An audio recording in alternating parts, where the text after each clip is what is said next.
So joining me now is Raymond Ibrahim. He is a distinguished Middle East expert. He is an author and scholar providing insights into Islam and the West and the ongoing challenges facing Christian communities worldwide.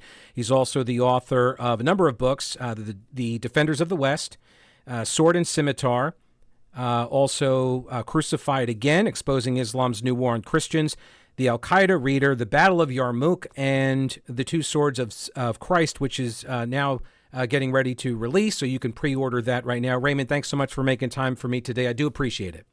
Yeah, sure. Good to be with you, Pete. So I came across your YouTube channel a couple of weeks, maybe a month and a half ago or so, and I've just watched, I think, every episode, even the really long ones, and I apologize for not having been aware of your work before, but you've been doing this for a very long time, since like 2011, I want to say. So if we could just condense like your 20 years of research and expertise, along with like 1,500 years of Islam, into like 15 minutes, we'll be fine. We'll be good to go. Sure. So Sure. Let's start with the thing that prompted me to reach out to you, actually, which was about the Christian persecution that's going on around the globe. So you've been monitoring this for 20 years, right? And you've been doing these monthly updates. I am embarrassed. I've never heard of these before. So tell us first, like, where do you get this information from? And then we'll get into sort of what the data shows.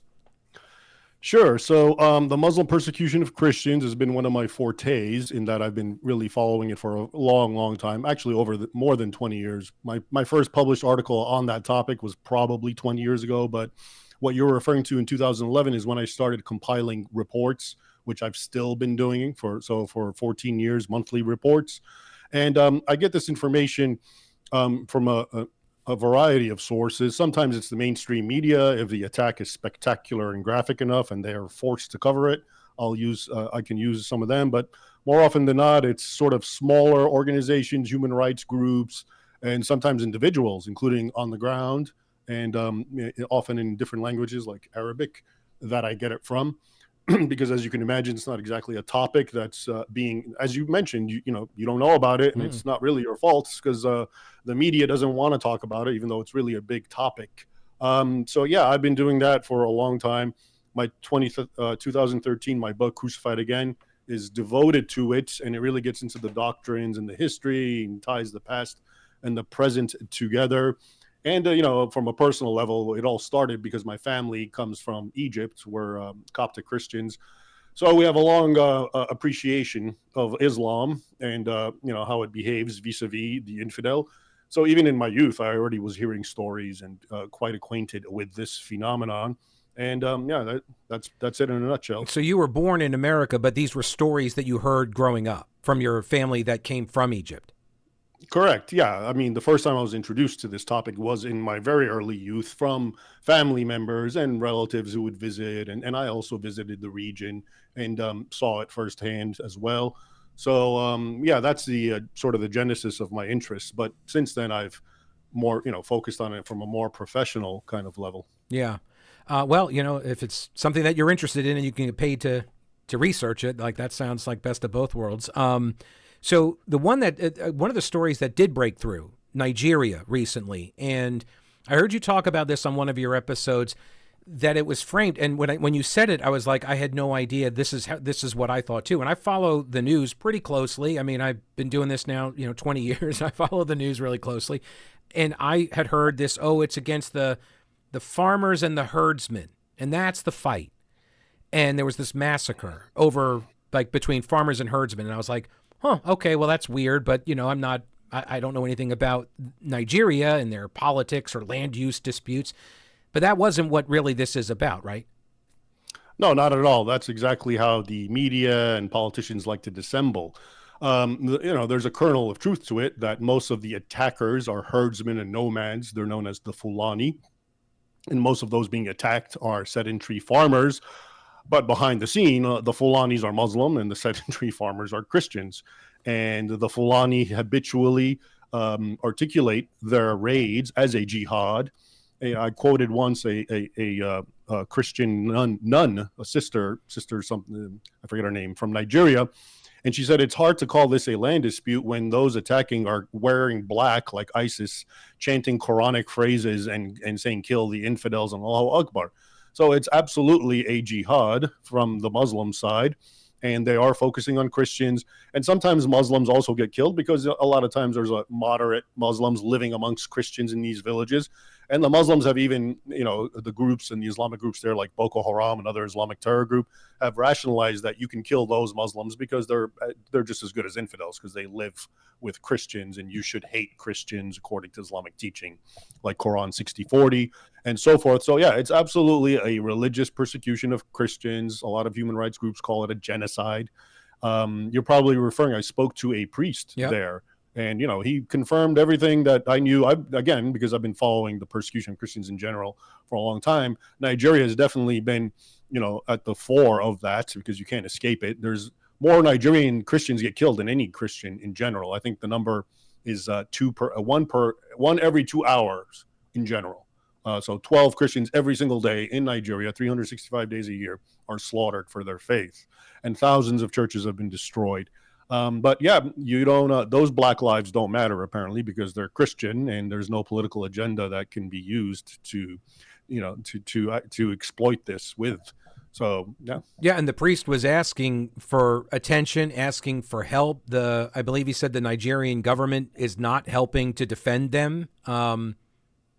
I mean, it seems, I don't know. It seems, I don't want to say hopeless, but it's very frustrating. It's discouraging.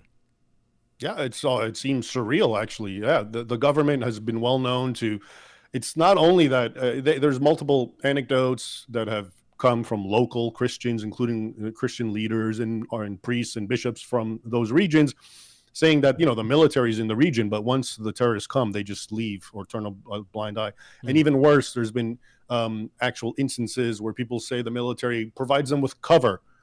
And yes, they did disarm, the people of Nigeria, but the terrorists always have weapons for some reason. These guys were operating supposedly illegally. So for a lot of Christians in Nigeria, this is actually intentional, and the government is somehow in cahoots with some nefarious agenda that is exploiting Islamic jihadism vis-a-vis these poor Christian farmers. Remember, Nigeria is about half Christian, half Muslim, and in a way, it's also a reflection of what happens when you have equal forces of Muslims and Christians or non-Muslims living side by side. It's interesting because there's a whole dynamic about numbers. Yeah. And when the numbers are very few, let's say in America, how Muslims behave is a certain way. And then when they grow, like in Europe, then they behave another more aggressive way until you get to what you have in Nigeria. And then when, of course, it's 90 or 100% Muslim, then Christianity is snuffed out altogether, like in Saudi Arabia, for instance. Is that doctrinal? Or is that just like, hey, this works. This is a strategy. We'll just employ that. Yeah, I mean, fundamentally, inherently, it is doctrinal. Islam teaches, I'm doing a deep dive again in one of what I consider the most dangerous doctrine of Islam. And basically, in a nutshell, it commands Muslims to hate non-Muslims intrinsically, not because of what they do. And there's these, leading jurists like Ibn al-Taymiyyah who say, even if a non-Muslim is good to you, you have to hate him. And there's other Muslim clerics saying if you're married to a Christian or Jewish woman, which is permissible according to Islam, you have to hate her, but you can enjoy her carnally, but you have to show her that you hate her. So hatred for the infidel is an ironclad aspect. As I mentioned, Quran 64, anyone can look it up if they have an actual accurate translation. It tells Muslims you have an example in Ibrahim, because he told his people, enmity and hatred shall last between us until you become a Muslim. So that's the bedrock verse of the hostility. But beyond and above that, specifically in regards to Christians and Jews, is Quran 9:29, which basically says, "Fight the people of the book," which Muslims have defined as Christians and Jews, until they either pay tribute or become Muslim. Jizya is the tribute, or they become Muslim, or you fight them to the death. Okay. And there's other verses which literally say, infidels are they who say Jesus is the Son of God. Infidels are they who believe in a Trinity. And to be an infidel, people don't understand this, the word kafir in the singular is basically to be a default enemy of Islam, a subhuman, essentially. You're not even, you just exist to be conquered, trampled upon, subjugated, killed, whatever, until you convert. Okay, so absolutely there's a doctrinal aspect to it, and even more specifically, the details come out in what's called the conditions or the stipulations of Omar, And this is a document that is purportedly was written between the second Caliph Omar and the conquered Christians of Jerusalem. Or there's some debate; it could be the second Omar in the 8th century. But be that as it may, it basically tells Christians you have to abide by all these rules. Okay, all of which by modern day standards are considered inhumane and absolutely have no fairness or equality. You can't build churches, you can't repair churches, you can't let a Muslim see a cross or a Bible. We don't want to hear your praise or singing.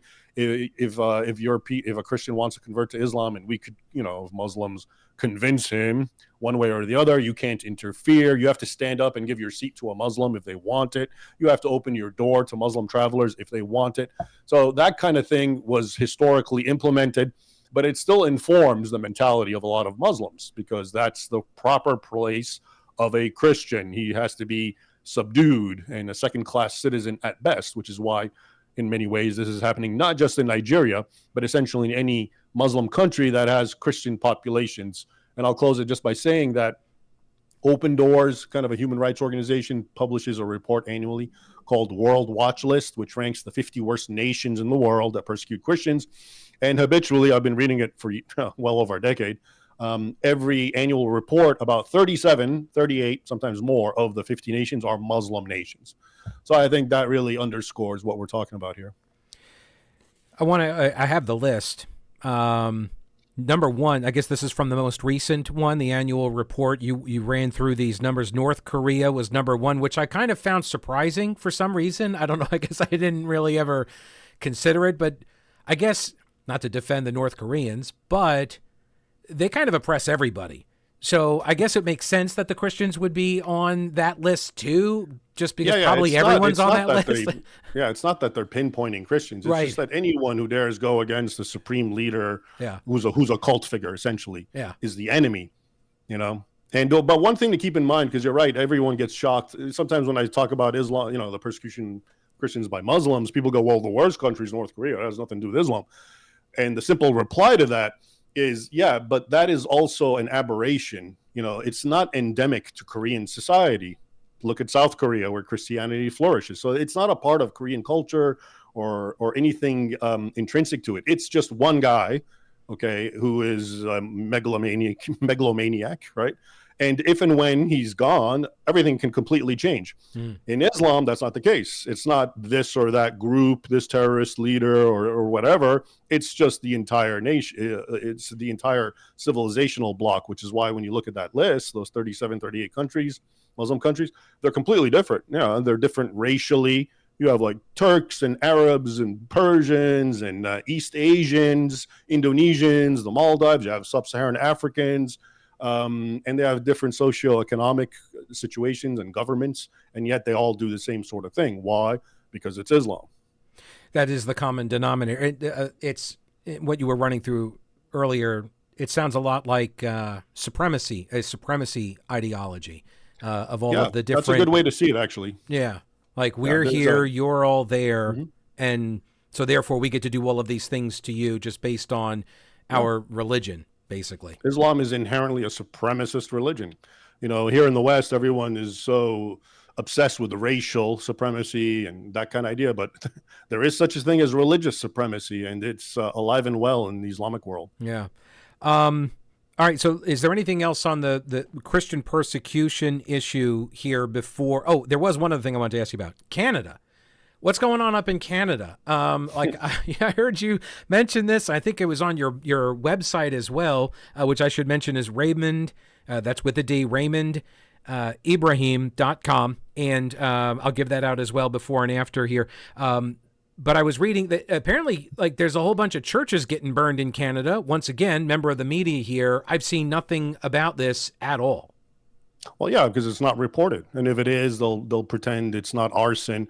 But yeah, Canada, this little country, which supposedly is liberal and free and etc., has become sort of the epicenter of burned churches, even more so than in Europe. The fact is, before we delve into Canada, a lot of people don't realize that all throughout the world, including in the United States and increasingly so, not just Canada, churches are almost daily attacked. Okay, and in a lot of vile ways, feces smeared on them, people urinating on altars, breaking crosses, decapitating statues. That's like if we talk globally, several churches experience that every single day. So it's definitely a growing thing. But in Canada, it's really bad. And it got really bad a few years ago. There was an actual spate of attacks. That's when the media kind of spoke about it. There was something like 30 or 40 attacks on churches maybe in a month. And the pretext was these graves. Maybe you heard about these native graves that were found. And the long story short is the idea came out that Catholic missionaries were somehow torturing natives and burying them to hide the evidence. And that's been debunked continuously. Okay. I mean, it's just ridiculous. Absolutely. But it's been used as a pretext to go on a church burning spree. And the way to understand how this is not even about that, because if it was about that, you would attack, Catholic churches. That's the logic. They're the ones who supposedly did this. Seems but obvious. All sorts of churches. Yeah, seems logical. Right. Yeah. Right. Including Coptic churches, the same churches in Egypt that are being attacked by Muslims. Coptic people go live in Canada, and they probably started immigrating there 3 decades ago at most. They have nothing to do with these native graves, which were supposedly buried a century ago. And their churches are being burned by the same people. And I think the interesting thing about that to me is a lot of people, they're starting to sense that there's some sort of congruity between Islam and what's called the left. Okay. And yeah, there is. I mean, for example, attacks on churches. That, like I said, is something that's very normal by Muslims in the Islamic world, and also very much in Europe, constantly happening. But also you see the left is doing it as well, and maybe even more so at this point. And so you kind of start seeing, while the left is sort of a representative of this sort of extreme liberalism and sexual promiscuity and confusion and the wokeness, and Islam is patriarchal. No one understands how are they in cahoots. Well, it's because the enemy of my enemy is my friend, and their ultimate enemy is Christian civilization. And you can see it in their constant attacks on churches. I mean, that's just one example, but there's other examples that we can see in how they both respond in the same way to free speech and criticism. Okay. We know about Islam's blasphemy laws, for example. If you say anything that can be, construed as negative or critical about Islam, especially its prophet, well, you can get yourself killed. Well, here in the West, we're starting to notice that if you speak and say just the truth and things that go against what the left wants you to believe, you can go to jail. In fact, most recently, I learned that a Spanish priest, a Catholic priest in Spain, is now facing 3 years in prison because of Islamophobia, because he said something critical about Islam. And I just looked into it, and what he said is actually just what I'm saying, basic truisms, historical doctrinal truisms. And because of that, the left, just like Islam, is now going to punish him. So yeah, there's definitely a massive assault on Christianity and Western civilization in general. And it's by what's called the left. That's who's really spearheading it. And in many ways, Islam and Muslims are their sort of foot soldiers, but they have the same common enemy. And it's all being dissembled because the media works for them, of course. And whether it's the persecution of Christians in Nigeria or whether it's, what's happening here in Canada. Yeah, it's Ben Shapiro calls it the omnicause. The quote I've been using is, the issue is never the issue is always the revolution.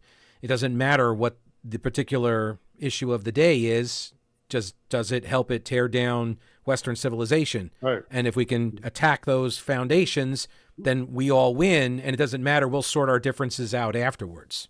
Exactly, and that's what I was alluding to about Nigeria and Black Lives Don't Matter there. Right. So here in America, well, yeah, we'll exploit one Black death, George Floyd, and destroy everything because we're acting like we care. But when it comes to tens and hundreds of thousands of Blacks being slaughtered with machetes and burned alive because of their faith, well, we won't even mention it. And that right there proves to you that this isn't about being humanitarian or good or woke. It's about exploiting all these pretexts for their own agendas, which is, like you said, the destruction of the West. So when you're discussing, and I'm probably got to I'm thinking we'll do three. Well, this will be 3 segments now. So, and I'll edit this for the radio program, just this part out. But for October 7th, what you just described with the attacks on Christians in Nigeria and all over, I can't help but notice there seems to be a bit of a similarity in some of the tactics that you've discussed going back throughout history in the, from the Crusades up to the present, what we see in Nigeria right now, and what we saw in Israel on October 7th when Hamas crossed broke through the fence line and murdered 1,200 people. Is that like, we're not like, that's not a coincidence, right? No. Anyone who's familiar with the true history of Islam will realize that the continuity between what you just described is staggering and unwavering. Okay, so I have it right here. Whoever's interested, my main book that I wrote, Sword and Scimitar: 14 Centuries of War Between Islam and the West, which I document from the very beginning, the hostilities and violence and warfare between Muslims and Christians. And everything that we're seeing today was on display then, even more so. So when they tell you that, ISIS or the Islamic State is hijacking Islam, and that's not how Muslim Islam has acted, and Islam was a beacon of light in the medieval era, et cetera, those are, once again, all lies, or what I've dubbed fake history, which is more dangerous than fake news, because it sets up false archetypes that people, see reality through. If anything, ISIS is just a small, meager reflection, because what we had back then was massive caliphates, that could marshal enormous resources and manpower and unleash them on their enemies, the infidels. And most people don't realize, just, to summarize this and give you an idea, what's today called the heart of the Islamic world, they call it MENA, Middle East, North Africa acronym, the Arab world, essentially, that was all Christian. Not only was it Christian in the 7th century, it was more Christian than Europe. When we think of the past and we think of Christendom, you always think of Europe. People don't realize that in the 7th century and before that, the primary heart of Christendom was all of North Africa, especially Egypt, especially Syria, especially what we call Turkey, Asia Minor. This is why Constantine moved the capital all the way to New Rome, Constantinople, which was essentially in Turkey today. That's where and of course that makes sense, because that's where Christianity was born, in the Middle East. So obviously that area was Christianized a lot earlier than distant Europe. Anyway, all of that was conquered by Muslims. So today when you speak about the Arab world, well, that is conquered Christian territory. That's why there are still Coptic Christians in Egypt and Christians, Assyrians in Iraq and Syria, because they're the indigenous inhabitants, and they were all Christians at the time.